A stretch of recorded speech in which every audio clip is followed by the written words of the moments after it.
आपके सामने स्क्रीन पर एक बहुत ही प्यारा सवाल है। मेरे प्यारे दोस्तों, इस सवाल को पहले ध्यान से खुद पढ़कर देखो और ध्यान से समझ कर देखो इसका क्या आंसर होगा। जी मेरे बच्चों, आप लोग इस सवाल में हो गए हैं कंफ्यूज। आप लोगों के लिए सफलता सीरीज में ऐसे ही चैलेंजिंग क्वेश्चंस के साथ हम ला रहे हैं पूरी प्रॉपर टेस्ट सीरीज। और इस पूरी प्रॉपर टेस्ट सीरीज के अंदर आप लोगों को हर एक क्वेश्चन के अंदर अपने आप को लेवल अप करने में बड़ा मज़ा आएगा। और असली बात क्या है, आप लोगों के कॉन्फिडेंस को बहुत खूबसूरती से बिल्डअप करना है, ताकि जब आप एग्जामिनेशन देने जाएं तो आप लोगों के पास हर सवाल का सटीक जवाब हो। तो अभी ज्वाइन कीजिए सफलता सीरीज करियर वेल ऐप पर। नमस्कार मेरे प्यारे दोस्तों, आइए डिस्कशन शुरू करते हैं सफलता बैच का प्रैक्टिस 1 आप लोगों के साथ। मेरे प्यारे बच्चों, पहला सवाल आपसे पूछा ईडियम फ्रेजेस से रिलेटेड। देखो सवाल हमारे सामने है, world is your oyster. Oyster हम कहते हैं सीप, और आपका जो दुनिया है वो आपका सीप है। इसके अंदर आप अपने मोती खुद बना सकते हैं। तो यहाँ पर life is a precious gift नहीं है, life is a puzzle. Sir यहाँ कोई पहेली नहीं है। वर्ल्ड विल डेजल यू, चमक धमक से आपको चमका देगी, चौंका देगी, ऐसा नहीं है।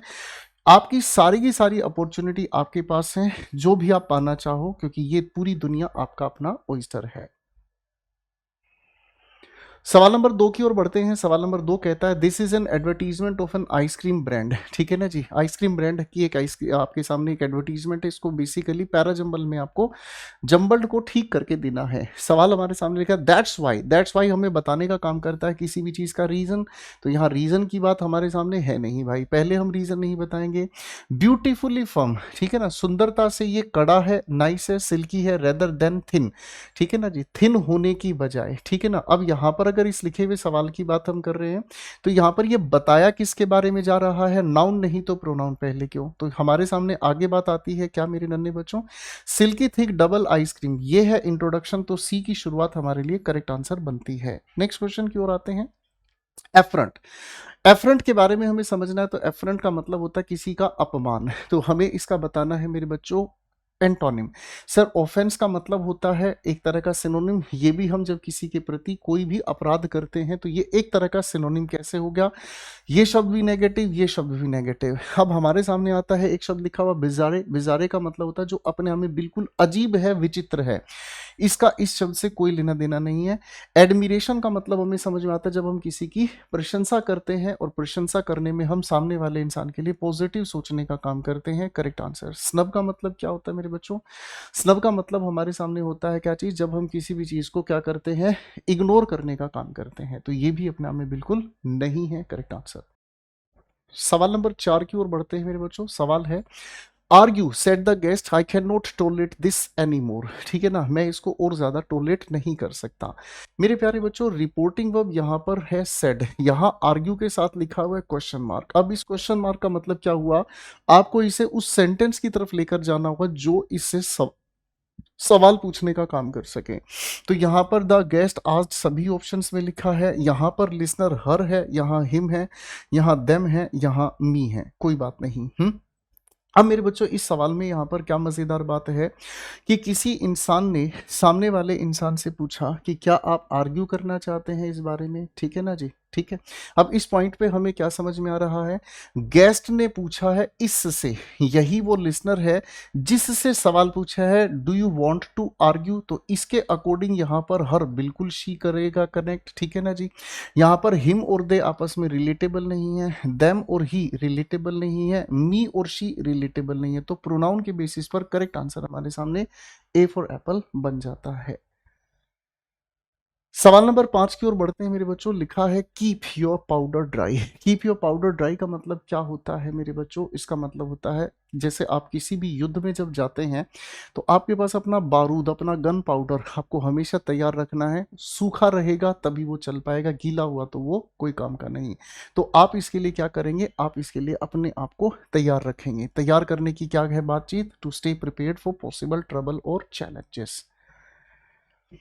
क्वेश्चन नंबर 6 की ओर बढ़ते हैं मेरे बच्चों। लिखा है nothing ever becomes real till it is experience. कोई भी चीज हकीकत में तब तक नहीं बनती जब तक उसको एक्सपीरियंस नहीं किया जाए। Even a proverb is no proverb. Proverb भी प्रोवर्ब नहीं होती till your life has projected, illustrated, explained या डेवलप्ड। यानी कि जब हम किसी चीज को उदाहरण एक्सप्लेन करते हैं, जब एग्जाम्पल्स के साथ हम किसी चीज को एक्सप्लेन करते हैं, केवल तभी कोई प्रोवर्ब प्रोवर्ब बनती है। प्रोजेक्टेड नहीं, एक्सप्लेन्ड नहीं, डेवलप नहीं। इलस्ट्रेट का मतलब होता है किसी भी चीज को एक्सप्लेन करना उदाहरण के साथ साथ। क्वेश्चन नंबर 7 की ओर बढ़ते हैं। The goons in their new dresses put up beards to disguise themselves. ठीक है ना, जो बदमाश थे अपनी नई ड्रेसेस में उन्होंने लगा ली अपने दाढ़ी ताकि वो अपने आप को डिस्गाइज कर सकें। तो सबसे खूबसूरत सवाल की बात ये है मेरे बच्चों, यहाँ इस डिस्गाइज का रिफ्लेक्सिव प्रोनाउन वाला ऑब्जेक्ट देमसेल्व्स है, और देमसेल्व्स को हम कभी भी सब्जेक्ट की जगह पैसिव में नहीं रख सकते। नहीं रख सकते तो क्या होना चाहिए मेरे नन्हे बच्चों, यहाँ पर हमारे सामने इस देमसेल्व्स को लेकर देमसेल्व्स ही लिखा है, हटाइएगा। यहाँ पर इसमें कहीं देमसेल्व्स का यूज हुआ है सर? नहीं हुआ है, ऑब्जर्व करेंगे। यहाँ पर इस लिखे हुए सवाल में भी देमसेल्व्स की जगह इसने क्या लिख दिया बेटा? द गून्स। यहाँ पर भी क्या लिख दिया? द गून्स। अब ध्यान से समझने की कोशिश करते हैं इन दोनों ऑप्शंस में हमारे पास क्या करेक्ट आंसर होगा। सबसे पहली खूबसूरत बात तो ये हमें समझ में आती है कि ये जो पुट अप है ये अपने आप में फर्स्ट फॉर्म है या सेकंड फॉर्म है। अब मेरे बच्चों अगर रूटीन एक्शन है तो ये फर्स्ट फॉर्म फॉर्म में आए। रूटीन एक्शन ये होता नहीं है, क्योंकि जो बदमाश है जरूरी थोड़ी हर बार दाढ़ी की लगाकर अपने चेहरे को बदलते हैं, तो रूटीन नहीं है। तो सेकंड फॉर्म ऑफ वर्ब के अकॉर्डिंग वॉज या वर के साथ थर्ड फॉर्म हमें चाहिए। तो कायदे से ये भी हमारे सामने गया मेरे बच्चों, कायदे से ये भी गया और ये भी गया, तो करेक्ट आंसर सिर्फ और सिर्फ एक ही बचता है। क्वेश्चन नंबर 8 की ओर बढ़ते हैं। इसे हम कहते हैं बिरेट। बिरेट शब्द का मतलब होता है किसी को जोर से डांटना, गुस्से से डांटना किसी भी इंसान को। तो डांटने की अगर हम बात करते हैं, सिनोनिम हमसे पूछा है, तो ये हमारे पास करेक्ट आंसर हो गया है। एनकरेज नहीं, कमेंड नहीं, रेस्ट्रेन नहीं, सभी ऑप्शंस बाहर। क्वेश्चन 9 की ओर बढ़ते हैं। आपको बताना है इनमें से कौन सा वो सेंटेंस है जिसमें कोई भी स्पेलिंग एरर नहीं है। मेरे बच्चों एक एक करके सभी के सभी सेंटेंसेस को देखते हैं। सबसे पहले यहाँ एथिकल की स्पेलिंग बिल्कुल ठीक है, एथिकल की स्पेलिंग अपने आप में गलत है, एथिकल यहाँ पर भी गलत है, ये ठीक है। आगे हमारे सामने लिखा है hacker, hacker, identifies, identifies, software, software. आगे लिखा वल्नरेबिलिटीज, वल्नरेबिलिटीज का मतलब होता है कमजोरियां, वीकनेस। अब इस पॉइंट ऑफ व्यू से वल्नरेबिलिटीज की स्पेलिंग यहां पर अपने आप में गलत है, तो एक ही हमारे पास चॉइस बचती है, यही करेक्ट इसका आंसर बन जाता है। ठीक है मेरे बच्चों, क्वेश्चन नंबर 10 की ओर बढ़ते हैं। देखिए सवाल बहुत खूबसूरत है। It is difficult to live in the societal expectations. पहली बात तो समझने की कोशिश करना, लिव इन की अगर हम बात कर रहे हैं तो लिव इन का मतलब हमें इसके साथ बताने की कोशिश करना है प्लेस के बारे में, है कि नहीं? मेरे बच्चों बात समझ में आ रही है, हाँ कि नहीं? अब यहां पर हमें सोसाइटल एक्सपेक्टेशंस के लेवल तक रहना, तो लिव इन नहीं हमारे सामने चल पाएगा, क्योंकि इसके साथ तो हमें प्लेस को जस्टिफाई करना होगा। तो प्लेस ना होकर यहां पर हमें कहना होगा लिव अप टू। ये एक बेहतरीन सवाल है मेरे बच्चों, इसको जरूर ध्यान रखिएगा। क्वेश्चन नंबर 11 की ओर बढ़ते हैं। Since she is a teacher, क्योंकि वह एक टीचर है, one would not expect her to be guilty of a. Teacher से कभी ये उम्मीद नहीं की जा सकती कि टीचर किस बात का कसूरवार हो। आप कहेंगे स्किज्म। स्किज्म का मतलब होता है मतभेद होना। अबरेशन, अबरेशन का मतलब होता है बच्चा सामान्य से अलग होना, है ना, जिसका मतलब क्या होता है? नॉर्मल नहीं, एबनॉर्मल होना। सर डिसेंशन की अगर हम बात करते हैं तो डिसेंशन का मतलब होता है मतभेद, यानी कि जब आपस में बातें, विचारधारा ना मिले। तो करेक्ट आंसर हमें कहना होगा सोलरिसिज्म। सोलरिसिज्म का मतलब क्या होता है? जब आपके द्वारा कोई भी लिखने में ग्रामेटिकली स्पेलिंग की या कोई भी ऐसी गलती हो जाए, ठीक है ना। तो solecism is a kind of mistake जिसमें लैंग्वेज यूज करने की कोई भी मिस्टेक हो सकती है, स्पेलिंग या ग्रामर की। बहुत अच्छा सवाल था ये। क्वेश्चन 12 की ओर बढ़ते हैं। एंडोमेंट, आपको बताना है इसका एंटोनिम। मेरे बच्चों, एंडोमेंट का मतलब होता है जब हम किसी भी इंसान को इकट्ठा कोई भी चीज देने का काम करते हैं, it's a kind of gift. किसी भी को कोई भी धनराशि, कोई भी चीज देने का काम करते हैं। तो एंटोनिम की अगर हम बात कर रहे हैं तो पहले सिनोनिम इसके पकड़ लेते हैं बेटा। देखो, बिक्वेस्ट होती है वसीयत, जब किसी को हम अपनी खुशी से कोई भी चीज देने का काम करते हैं। मेरे बच्चे, विड्रॉल का मतलब क्या होता है? विड्रॉल का मतलब तो एंटोनिम हो गया, किसी चीज को वापस ले लेना, एंटोनिम ही मार्क करना था। यहां बात देने की है। लिगेसी का मतलब भी क्या होता है? जो कभी से परंपरा चली आ रही है, उस परंपरा को लिगेसी कहते हैं। अगला शब्द आता है बेनिफिशियल। बेनिफिशियल फायदेमंद होता है मेरे बच्चों। चलिए, क्वेश्चन नंबर 13 पर बढ़ते हैं। Come fast and drink your milk. यहां आपको इस लिखे हुए सेंटेंस का पैसिव बनाने की कोशिश करनी है। पैसिव में हमें क्या करना होगा? इंट्रांजिटिव वर्ब होने की वजह से यहां इसका passive you are advised, suggested, ordered और एडवाइज्ड, इनमें से क्या हो सकता है? लेट अस सी। लेट वाले मामले में होता तो सजेस्टेड की तरफ हम जाते, फिलहाल के लिए इसको हमने सस्पेंड किया। आगे हम पढ़ने का काम करते हैं मेरे बच्चों। यहाँ पर सब जगह लिखा हुआ है, पर फास्ट दूसरे सेंटेंस के साथ अटैच करना, ये भी तो गलत हो गया। यहाँ फास्ट कम के लिए एडवर्ब यूज हुई थी। यहाँ पर हमारे सामने सवाल लिखा हुआ है is to be drunk. Sir, imperatives का पैसिव हम इज टू बी के साथ नहीं बनाते हैं। सजेशन, एडवाइस की बात करते हैं तो शुड बी के साथ हम पैसिव बनाते हैं। ये एक अच्छा सवाल है। क्वेश्चन नंबर 14 की ओर बढ़ते हैं मेरे बच्चों। पैराजंबल का एक बेहतरीन सवाल आप लोगों के सामने लाया हूं। चलिए मेरे बच्चों, ऐसे लिखे हुए क्वेश्चन को बनाने के लिए आपको सबसे पहले ओपनिंग स्टेटमेंट पर ध्यान देना होगा। सी ई बी, इसका मतलब सी ई या बी से ही ओपनिंग आपको देखने को मिलनी चाहिए। आइए बच्चों पढ़ते हैं। When I studied engineering 35 years back, I was the only girl in the course. People often ask me how I managed. ठीक है, लोग मुझसे पूछते हैं कि मैंने कैसे मैनेज किया। सर, मैनेज तो तब किया जब पहले आप अपने इंजीनियरिंग कॉलेज की बात करेंगे। इसका मतलब बी की ओपनिंग तो नहीं चलेगी। इधर लिखा है हमारे सामने क्या चीज? I could only see boys and more boys everywhere. हर लड़का ही लड़का मुझे हर जगह पर दिखाई दे रहा था। ठीक है जी। अब देखो, मजेदार बात यह है मेरे बच्चों, ए की अपने आप में फिक्स्ड है और एफ की भी बात अगर हम कहें तो ये भी अपने आप में फिक्स्ड है, यानी कि ओपनिंग स्टेटमेंट है, ये क्लोजिंग स्टेटमेंट है। ठीक है मेरे बच्चों, अब इस पॉइंट की बात कर रहे हैं तो हमारे सामने क्या हुआ? मैं जिसमें पढ़ी मैं अकेली थी, इसका मतलब हर जगह लड़के ही लड़के मुझे दिखाई दे रहे हैं, तो सी की तरफ हम नेचुरल आगे बढ़ सकते हैं। But when I look back I feel I was not very, it was very not very difficult. जब मैं पीछे पलट के देखती हूँ तो ये वक्त इतना मुश्किल नहीं था। इसका मतलब प्रेजेंट की सिचुएशन की बात हम यहाँ से इसके साथ कनेक्ट कर सकते हैं। Having a girl in the class was unusual for the boys and initially I was the target for a lot of टीजिंग। बहुत सारी टीजिंग होती थी। अब मेरे भाई, इसमें हमें क्या समझ में आया? ई की हम फर्स्ट के साथ रिलेट नहीं कर पाए। हमें फर्स्ट के साथ रिलेट करने के लिए क्या करना होगा मेरे बच्चे? जब मैं इंजीनियरिंग 30-35 साल पहले पढ़ रही थी, मैं अकेली लड़की थी। अकेली लड़की होने का मतलब हर जगह पर मुझे लड़के ही लड़के दिखाई दे रहे थे। अब लड़के ही लड़के हर जगह दिखाई दे रहे थे। अब देखो, इसमें आपकी हेल्प क्या हो गई? सी के बाद बी आपके साथ कनेक्टेड है। सी के बाद बी आपके साथ कनेक्टेड है। लोगों ने मुझसे पूछा, मैंने मैनेज कैसे किया। अब मैनेज करने के लिए क्या हम करेंगे? हम यही कहेंगे, सर मैनेज करने की क्या बात है। आज जब पीछे पलटकर मैं देखती हूं तो मुझे क्या महसूस होता है? चीजें बहुत मुश्किल नहीं थी, लड़कों के लिए भी अनयूजुअल था मेरे को टारगेट बनाना। तो सर सी के बाद बी और उसके बाद हम डी को रख देते हैं और ये हमारे पास करेक्ट आंसर बन जाता है। क्वेश्चन नंबर 15 की ओर बढ़ते हैं मेरे बच्चों। If they had heard the instructions carefully they would not repent today. ये अपने आप में सबसे बेहतरीन क्वेश्चन है आपके लिए। आपको इसको ध्यान से समझना होगा मेरे प्यारे दोस्तों। देखिए बच्चों, अगर उन्होंने इंस्ट्रक्शंस को ध्यान से सुना होता तो सुना होता कब? आप कहेंगे सर जी पास्ट में सुना होता, और ये हमें बताने का काम कर रहा है पास्ट का रिग्रेट। पास्ट के रिग्रेट के लिए हेड के साथ थर्ड फॉर्म बिल्कुल सही है। ठीक है ना जी। पछतावा उन्हें आज, अगर आज की बात कही है तो ये जो रिजल्ट हमारे सामने है, रिजल्ट हमें प्रेजेंट के कॉन्टेक्स्ट में बताना है, तो वुड के साथ बेस फॉर्म ऑफ वर्ब बिल्कुल सही है, यानी कि इस लिखे हुए सेंटेंस में कोई भी एरर नहीं था। संभल के चलिए, बहुत प्यारा सवाल है मेरे बच्चों। क्वेश्चन 16 को पढ़ते हैं बेटा। Hodophobia is a type of fear associated. किससे रिलेटेड है होडोफोबिया? अब अगर होडोफोबिया की हम बात कर रहे हैं तो होडो का मतलब होता है जो ट्रेवल करना चाहता है। स्लीपिंग नहीं, स्पीकिंग नहीं, कोल्ड नहीं, फियर ऑफ ट्रैवलिंग। बहुत बेहतरीन सवाल आपके लिए चुना मेरे बच्चों।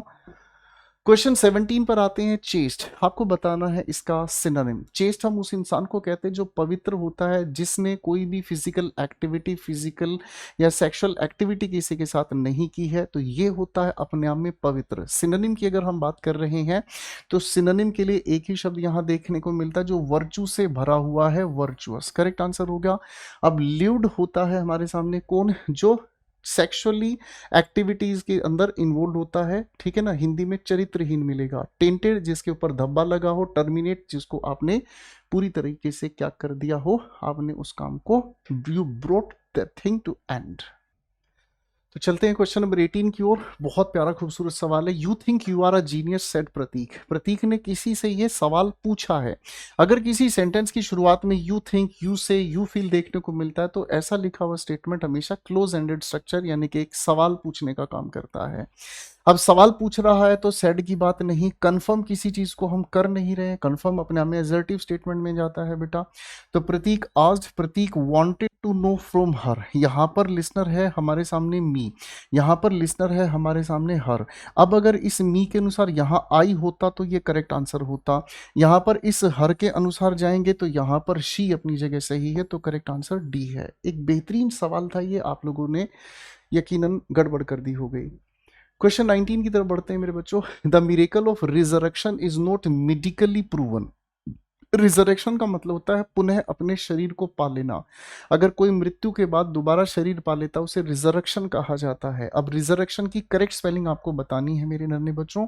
पहले तो आप आर ई को ध्यान से देखेंगे, सभी जगह लिखा है। अब इसके बाद हमें लिखना है सरेक्ट, ठीक है ना। तो पहले एस यू आर, ठीक है ना, और उसके बाद आर ई सी टी, यानी कि डबल आर देखने की कोशिश करेंगे कहाँ है। तो डबल आर यहाँ पर है मेरे बच्चों, ठीक है ना जी। यहाँ पर भी गड़बड़ हो गई, यहाँ पर भी गड़बड़ हो गई। अब हमें चाहिए क्या चीज, आयन। तो आयन यहाँ जुड़ा हुआ है, करेक्ट, ये गड़बड़ हो गई। बहुत प्यारा सवाल था मेरे बच्चों। क्वेश्चन 20 की ओर बढ़ते हैं। सवाल लिखा है, she is always talking behind people's backs. लोगों के पीछे वो हमेशा बात करती है, वाइल डूइंग द सेम, ठीक है ना जी।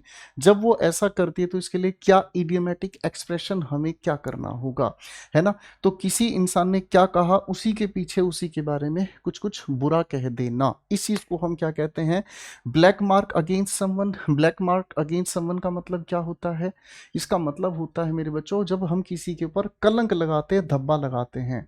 To look as black as thunder, है ना। तो थंडर जब, इसका मतलब होता है जब आंखें किसी के प्रति हम लाल पीली करते हैं, गुस्से में देखते हैं। Shoot your self in the फूट, इसका मतलब आप कहेंगे अपने पैर पे कुल्हाड़ी मारना, तो आप कहेंगे पॉट कॉलिंग कैटल ब्लैक, ठीक है ना। मेरी बात समझ रहे, इसका मतलब क्या होता है मेरे बच्चे, उल्टा चोर कोतवाल को डांटे, दूसरों की बुराइयां करके अपनी बुराइयों को दबाने का काम। आइए बच्चों क्वेश्चन को पढ़ते हैं। He knew everyone on the island. Sir यहाँ पर पास्ट की बात चल रही है, वो हर किसी को आइलैंड पर जानता था। जब भी उसकी गाड़ी रुकती थी लगभग आधा दर्जन लोगों की आवाजें जो थी, शाउट आउट हिज नेम, ठीक है जी। अब मेरे बच्चे देखें, यहाँ बात पास्ट की है तो कैन तो प्रेजेंट की एबिलिटी को बताता है, शुड किसी सजेशन को बताता है, सर कुड किसी पास्ट एबिलिटी को बताता है, वुड पास्ट हैबिट को बताने के लिए हम वुड का यूज करते हैं, तो ये बेहतरीन आंसर होगा।